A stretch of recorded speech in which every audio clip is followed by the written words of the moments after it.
मित्रों, कैसे हैं आप लोग। आशा करते हैं सब लोग स्वस्थ होंगे, तंदुरुस्त होंगे। आप सभी लोगों का जीवन सुखमय गुजरे, इन्हीं शुभकामनाओं के साथ चलिए आज की वीडियो की शुरुआत कर रहे हैं। तो मित्रों, आज की जो वीडियो है वो आपके लिए बहुत ही महत्वपूर्ण जानकारी के साथ उपलब्ध हूँ, मैं करवा रहा हूँ। तो इस वीडियो में मैं ये बताना चाह रहा हूँ कि देखो, चाहे प्लेन्स का एरिया हो चाहे गढ़वाल का एरिया हो, तो सभी जगह जो है एक जैसी होती हैं। इंसान सभी एक जैसे ही होते हैं, लेकिन रीति रिवाज अलग होने की वजह से कुछ जानकारियाँ जो गढ़वाल वालों को होती हैं वो बाहर वालों को नहीं होती हैं।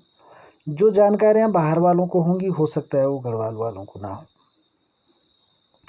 तो आज मैं आपको ये बताना चाह रहा हूँ कि ऐसा क्यों होता है कि जब किसी व्यक्ति पर जो है गढ़वाल में जिसको बोलते हैं देवता की घात लगाई जाती है, और प्लेन्स में उसको बोलते हैं कि मारण क्रिया की जाती है, मुठ चलाई जाती है, हांडी चलाई जाती है ना, तो या बाण क्रिया की जाती है। तो ये एक ही बात है। फ़र्क इतना है कि वहाँ पर ये क्रियाएं तांत्रिकों द्वारा की जाती हैं और गढ़वाल में ये क्रियाएं देवताओं द्वारा की जाती हैं। गढ़वाल में जो छोटे छोटे देवता होते हैं, ग्राम देवता होते हैं और कुल देवता होते हैं, और जो है क्षेत्र देवता होते हैं। तो इन देवताओं के द्वारा ये कार्य किया जाता है। जब किसी गरीब व्यक्ति को, किसी पीड़ित व्यक्ति को परेशान किया जाता है, उसको कई प्रकार से जो है प्रताड़ित किया जाता है और उसके पास कानूनी मदद लेने के लिए पैसे नहीं होते हैं, तो ऐसे स्थिति में वो आदमी जो है अपने देवता के पास जाता है और अपनी अर्जी वहाँ पर लगा लेता है कि जो है मेरे साथ ऐसा सब बुरा हो रहा है और इस प्रकार से जो है मुझे फलां व्यक्ति द्वारा बहुत परेशान किया जा रहा है, अब इसका न्याय आप ही करें। तो ऐसे में उस देवता के अंदर जो एनर्जी होती है, उस मंदिर के अंदर जो पॉजिटिव एनर्जी होती है, वो एनर्जी जो है उस इंसान के दर्द को महसूस करती है, समझती है, और उसी वक्त अपने साथ जो दूत कहें या देवताओं के जो एंजल होते हैं वो उनको आदेशित करता है कि आप फलां व्यक्ति को जाकर के प्रताड़ित करें, उसको इस जो है अपराध का दंड दें। तो अब होता क्या है कि आदमी भी कोई सीधा नहीं होता है, वो भी बड़े टेढ़े लोग होते हैं, है ना। तो वो भी आसानी से जो है झुकना पसंद नहीं करते हैं, कोई भी हो XYZ। तो फिर जब उसको पता लग जाता है कि इस आदमी को मैंने प्रताड़ित किया है और इसने ईश्वर के सामने एप्लीकेशन लगाई है, पुकार की है, अर्जी लगाई है या जो है मुझ पर क्रिया की है, तो वो कहता है कि मैं इसके सामने झुकने के बजाय इसको ऐसे ही भगा दूं, ताकि ये बोलेगा कि गलती मेरी ही है और उसका तो कुछ भी नहीं हुआ, है ना। तो ऐसी बात हो जाती है। तो ऐसे में होता क्या है कि जब किसी तांत्रिक से वो मुलाकात करते हैं और देवता को जो है अस्त्र शस्त्रों के माध्यम से, सुरक्षा कवच के माध्यम से भगाने का प्रयास किया जाता है, लेकिन इसमें होता ये है कि मारण मंत्रों का भी प्रयोग किया जाता है। तो जो देवता के छोटे मोटे एंजल होते हैं जो वहाँ पर दंड अधिकारी बनकर जाते हैं, वो परास्त हो जाते हैं, भाग जाते हैं। फिर वो जो है अपने जो मतलब उनका मुखिया होता है या जिसकी आज्ञा से वो चल रहे होते हैं, फिर उसके पास जाते हैं। और वो कोई ऐसा वैसा देवता नहीं होता है, वो सिद्ध होता है। तो सिद्ध कैसे होता है, जैसे जो है बंगाल भैरव है ना। तो ये एक प्रकार का बंगाली तांत्रिक थे जो किसी ज़माने में उत्तराखंड में जो है तंत्र साधनाओं के लिए आते हैं और यहीं समाधिस्थ हो जाते हैं। और जब वो समाधिस्थ हो जाते हैं तो उनकी आत्मा जो होती है वो देव रूप में इधर उधर हर जगह जो है गमन करती है और किसी देवता के साथ शामिल होकर के वो जो है न्याय का कार्य करते हैं, क्योंकि वो लोग सिद्ध होते हैं। तो तब जो है वो फिर कोई जो है क्रिया की हुई जो है किसी तांत्रिक के द्वारा उसकी सुरक्षा की हुई जो भी है, तो वो अपने मंत्र शक्ति के द्वारा या अपनी अध्यात्म शक्ति के द्वारा उन चीज़ों को समाप्त करते हैं और फिर से उस व्यक्ति को दंडित करते हैं। और वो व्यक्ति जो है फिर से किसी तांत्रिक की शरण लेता है, फिर अपनी सुरक्षा करता है और फिर जो है देवता उस पर प्रहार करता है और इस प्रकार से ये सिलसिला शुरू हो जाता है। तो ऐसे स्थिति में लोग दोष देते हैं तांत्रिकों को कि अरे उसने ठीक किया था, 2-4 दिन बाद में तो फिर बीमार हो गए, लेकिन उसको ये पता नहीं कि हो क्या रहा है ना।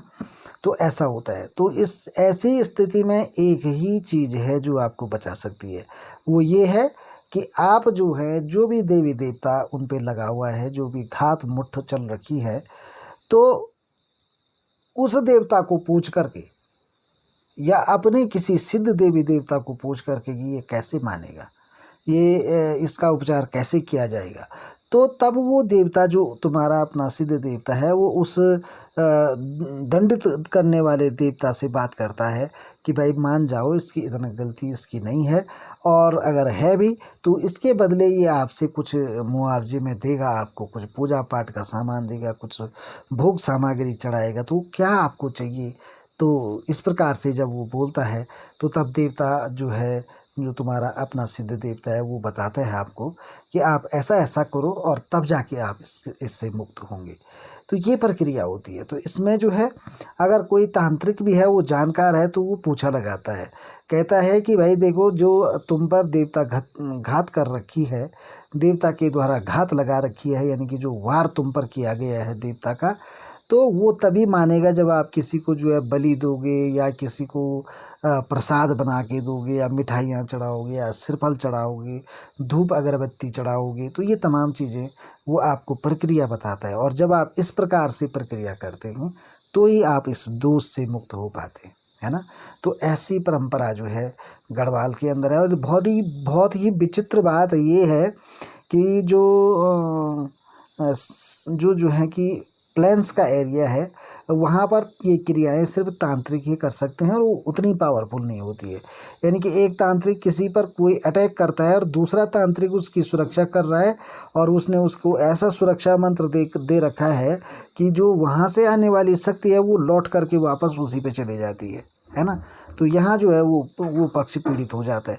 लेकिन उत्तराखंड में ऐसा नहीं होता है। उत्तराखंड में ये है कि वो न तो तंत्र करते हैं न मंत्र करते हैं, वो सिर्फ देवता को बोलते हैं कि इसका न्याय आपको करना है, और फिर जब देवता जाता है तो वो सभी शक्तियों से लैस होता है।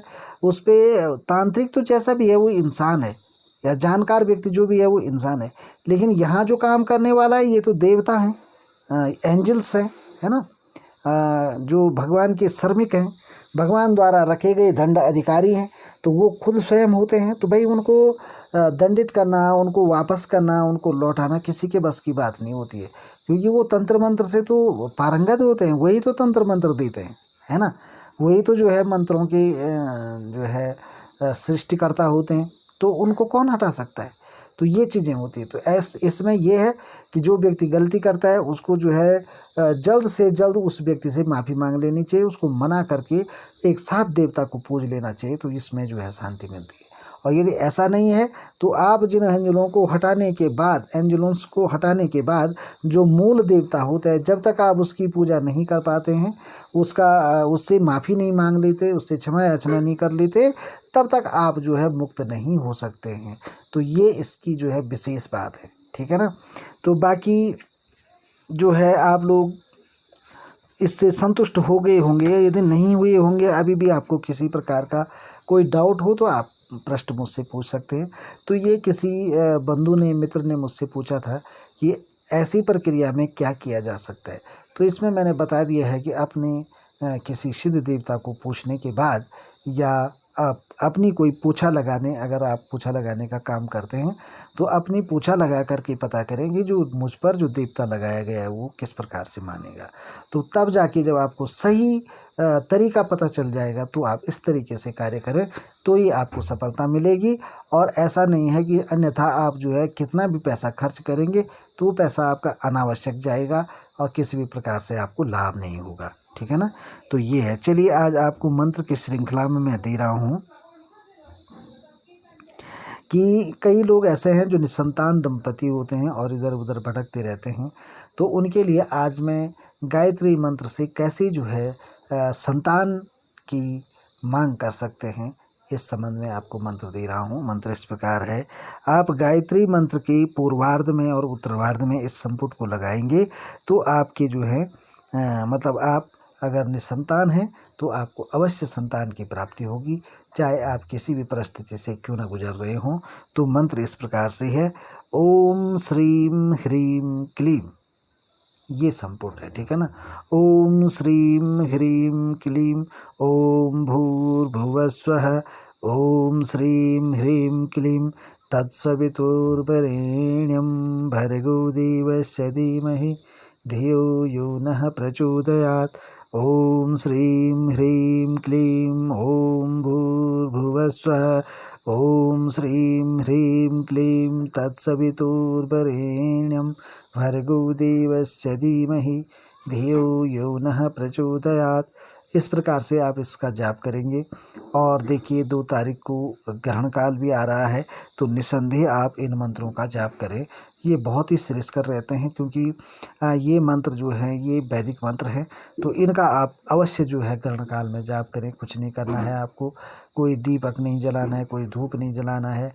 एक स्वच्छ जगह पर स्वच्छ वस्त्र धारण करके आसन लगा लेना है और आप जो है ग्रहण काल में इन मंत्रों का जो है जाप करेंगे। लेकिन जाप इसमें जो है आपने जो है मन ही मन करना है, या हल्की आवाज़ के साथ आप बोल भी सकते हैं, तो इसको जो है कोई दूसरा व्यक्ति ना सुन पाए, इस तरीके से आप जो है ग्रहण काल में जाप करेंगे।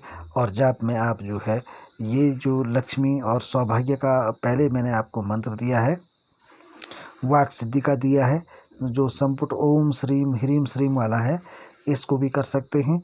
और ओम एम क्लीम सोहम भी बोल सकते हैं इसको। देखो इसमें ये ओम एम क्लीम सोहम, या सोहा भी बोल सकते हैं, सोहा।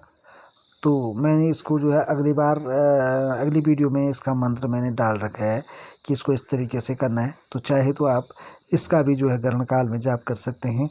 ओम एम क्लीम सोहम ओम भूर्भुवस्वः ओम एम क्लीं सोहम तत्सवितुर्वरेण्यं भर्गो देवस्य धीमहि धियो यो नः प्रचोदयात्। इस प्रकार से माला पर, रुद्राक्ष की माला पर मानसिक जाप आप करते रहे।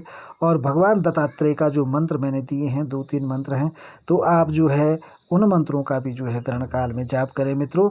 तो आप देखेंगे कि जो है आपको बहुत फल मिलेगा इस चीज़ का, तो अवश्य करें। और भैरव मंत्र भी कर सकते हैं, हनुमान जी का भी कर सकते हैं।